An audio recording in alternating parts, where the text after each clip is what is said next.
Alright, so let's talk about one of the worst things you can do as a parent, especially if your kid's got ADHD, they're autistic, or both, and it's something that I still muck up quite regularly. And it's rushing them. So from the time kids are born, they've got a lot of timelines placed on them, developmental milestones, expectations for their age groups at school, social interactions, all sorts of things, cultural norms, societal norms, and it can make it quite stressful. If you want to look up this stuff and you look up rushing child syndrome or hurried child syndrome, what that might tell you is that they're constantly being flooded with the stress hormone cortisol, and that can have a lot of different detrimental effects on the kid's brain development, cognitive function, and overall health. Now, if you think about your kid who might be autistic, your kid who's ADHD or ADHD, the world's already inherently a pretty confusing place.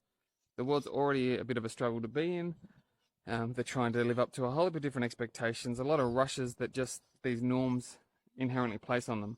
And then parents come along and they add their rushing on top of that, and they're getting a double whammy. You know, they're constantly flooded with cortisol, more so than others.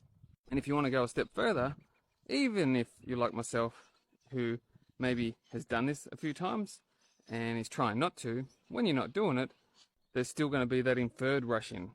You know, they've seen you do this to them so many times, they just expect that that's what their parent's going to do. So that still brings along the same kind of stress. The only way to really change this, I guess, is be super mindful of our expectations of the kids and try and be a lot more understanding when we're thinking about our expectations of our kids. Sure, still going to muck up, and like I said, I do regularly.